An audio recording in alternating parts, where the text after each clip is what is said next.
Katapusan mo na, Lolong!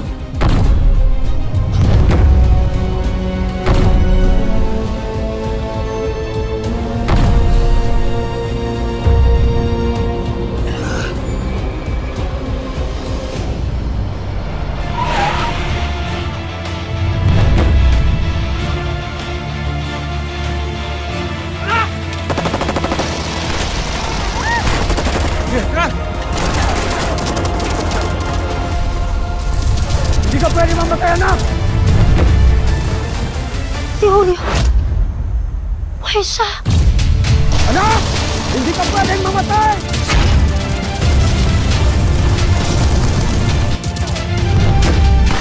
Mga hayop kayo! Huwag yung pagtulungan ang anak ko! Buhay pa yung Julio na yan. Bakit nakikailam? Lolong! Lolong!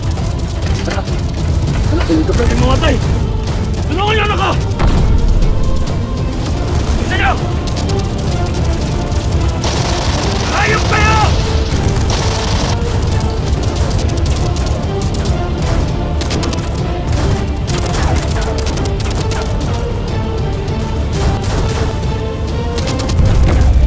Hindi pwedeng makawala si Lolong Emilio! Patayin niyo siya kahit anong mangyari! Anak, kailangan kitang ialis dito! Meron ba si Julio? Narinig niyo ba yun? Tinawag ni Julio na anak niya si Lolong!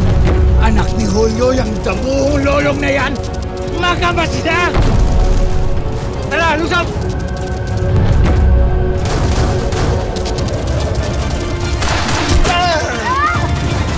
Tara na! Tara!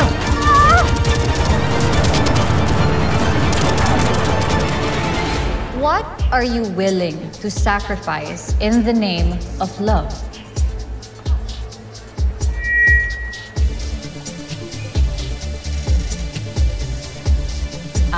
Sige ha, ulitin ko, candidate number 2. Tatagalugin ko, tsaka babagalan ko para mas maintindihan mo, no? Okay, sige. Ano ang iyong isasakripisyo para sa pag-ibig?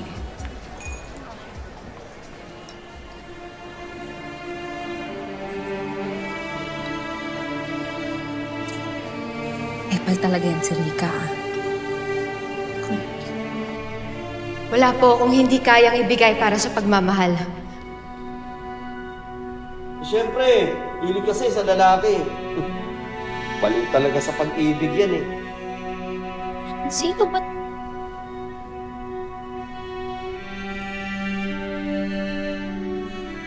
At ang pinakamamahal ko, ang pamilya ko.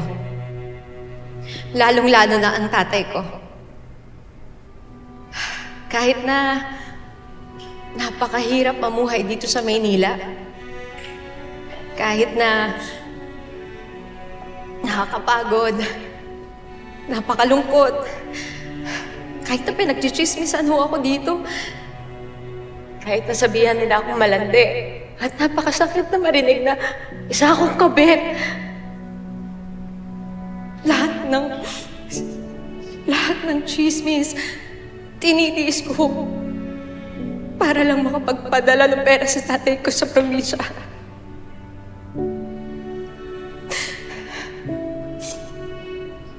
Alam niyo, maraming hindi may alam sa kwento ng buhay ko.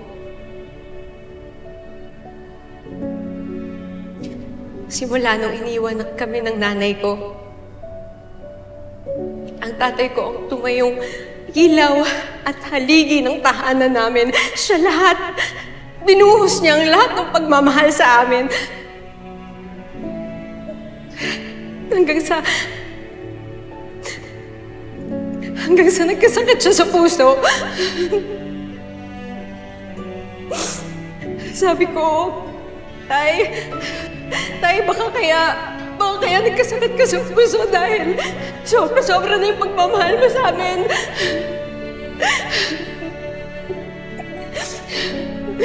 Sabi ko, Tay, baka kailangan magtira ka para sa sarili mo. Hindi yung kami na lang palagi. Tay, magtira ka para sa sarili mo. Sabi ko, Alam niyo ang sagot niya? Sabi niya, anak,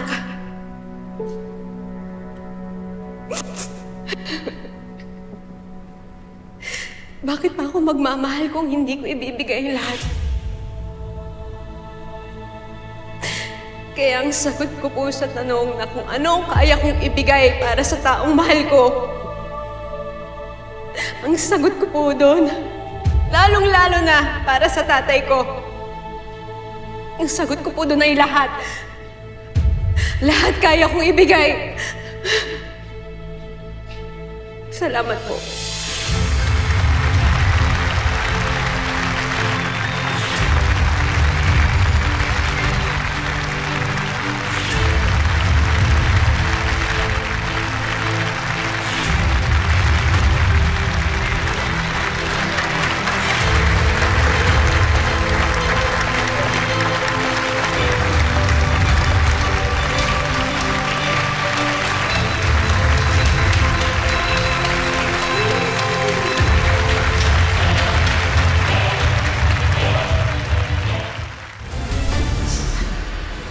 Ay, nakakainis. Nakakainis yung tetet na yan. Tsaka bakit parang ako yata yung nakainom ng pampapurga? Pinapawisan ako ng malamig. Oo, nakakainis.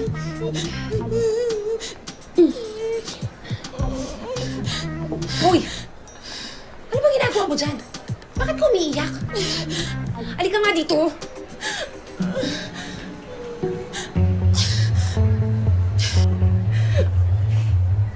Bakit ka ba umiiyak? Kaya kasi yung sagot ni Tete, Tit. Damang-dama ko, Mars.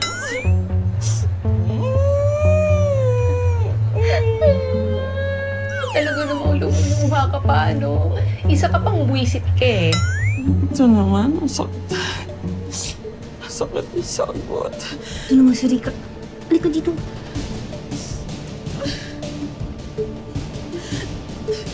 Sige, iiyak ka pa. Pati, ano ba nangyayari sa'yo? Hinahanap ka na sa stage. Alam ko. Humihilab nga kasi yung tiyan ko. Ang sakit eh. Tapos ang ganda pa ng sagot ng tetet na yan. Parang kagabi pa lang alam na niya yung itatanong sa kanya. Alam mo, hindi ko alam. Hindi ko alam, ha? Pero, huwag ka na mag-alala. Sure ka naman na dito, Mari. Ako na ba? Tsaka, wala nang bearing yan. Yung Q&A na yan, wala na yan. Tsaka, Mari, kompletos Ricardo's na tong cooking show na to. Expert ako dyan. Pero, syempre, ang lagay ba? Bigyan mo na nga. Mamaya mo na ituloy ang iyak mo. Oh, yan. Bilhin mo na yung mga hurado, ha? Kasama na yung sayo dyan. Basta sisiguraduhin mo, ako ang mananalo dito sa pageant na to, ha? Huwag bahala. Reko. Sandali muna humihilab yung dyan ko. Ano ba naman to? Inom ka tubig, ha? Ay, huwag bahala.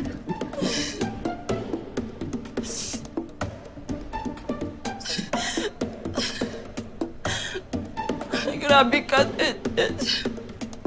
Relate ako sa'yo.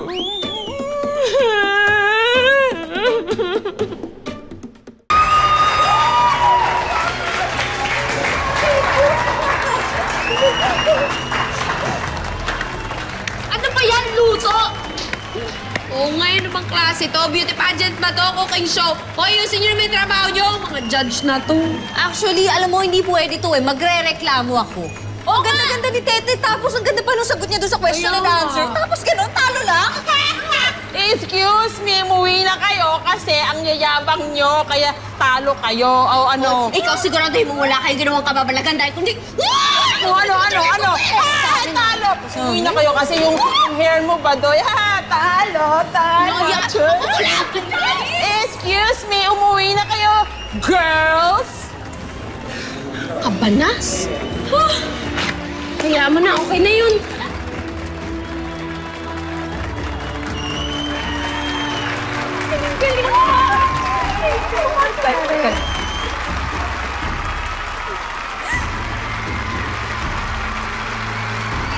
Salamat, Mare. Smile, picture. We love you! Kaya na ka ba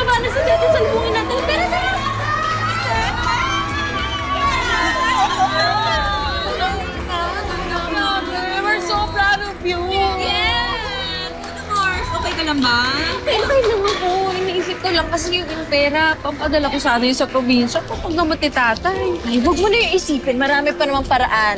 Tutulungan ka namin. Promise. Yes! Galing-galing. Galing mo kanina. Tsaka yung sagot mo, guys.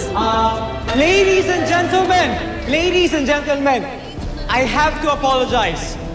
Ngunit mayroon po tayong kaunting problema.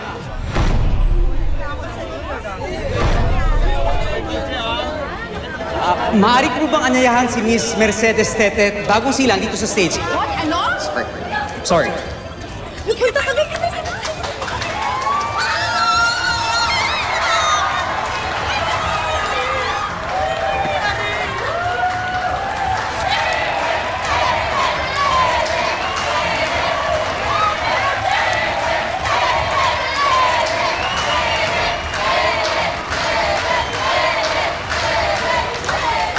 Kaumanin po sa kaguluhang ito, ngunit kailangan pong maitama ang mali. At least, ipakatubalik namin. Ano nangyayari, ha? Anong problema? Walang problema, di ba? Di ba? Si Esther talaga yung dapat nanalo. Alam mo, Rika, nag-usap-usap kami. Matapos na makwento ni Tete at lahat ng tungkol sa pamilya niya. Nakakonsensya kaya. Hindi kami dapat nagpasuhol. Para lang baguhin yung desisyon. Si Tetet naman talaga yung nanalo. Pasensya na, Rika. Sa'yo na tong perang galing kay Esther.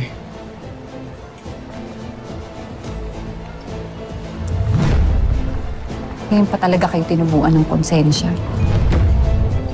Okay lang. Pag-isip na tayo. Ang tunay na nanalo ngayong gabi ng walang daya at pagsusuhol. Ang Miss Palengkebot 2025 ay walang iba kundi si Miss Mercedes Tetet Bagong Sila! Hindi pwede yan! Panalo ni! Ano? Hindi pwede yan! Panalo na kami! Panalo! Pasensya na, Sir, hindi ako may atin ang corona ito. Excuse me! Hindi! Naisuot ko na sa akin! Akin to! Ma'am. Sa akin mo naisuot! Aray! Yan! Kasi po ito ang Evidensya, hindi.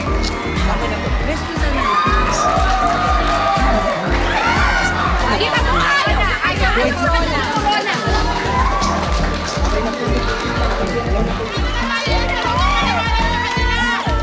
Sole? Akin to! Akin to! Ito, gusto mo? Yes, touch! Bibilan na lang. Hindi.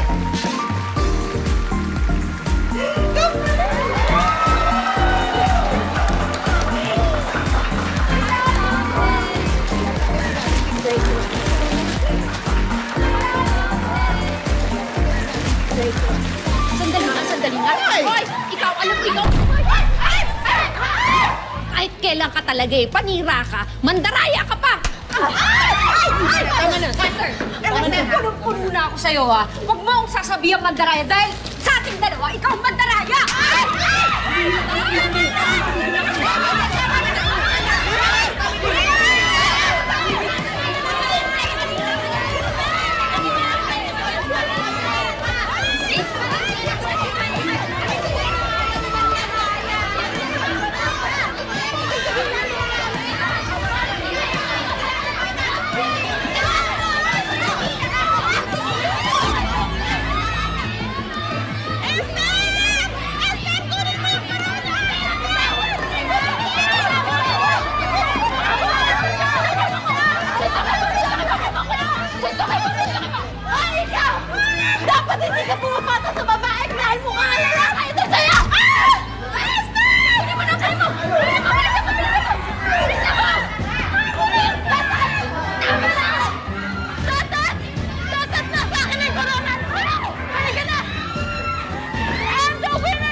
gising ka na pala, Iha. Nasaan ho ako? Nasaan yung mga anak ko? Ay, teka, huwag ka munang kumilos. Malalim mga sugat mo. Pero huwag kang mag-alala. Kinamot na kita. May ilang araw lang maghihilom na rin yan. Hindi pwedeng nandito lang ako, yung mga anak ko. Huwag ka nang kumilos. Sandali lang ha. Kunin ko lang yung pambanyo sa'yo. Elsie. Bokyo. Bokyo, buhay ka. Oo, ulitin. Okay, buhay ka. Ulitin.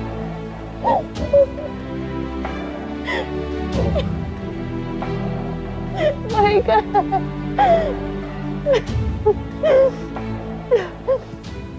Pero teka, nasan tayo, Bokyo? Anong lugar to? Asan si Lolo?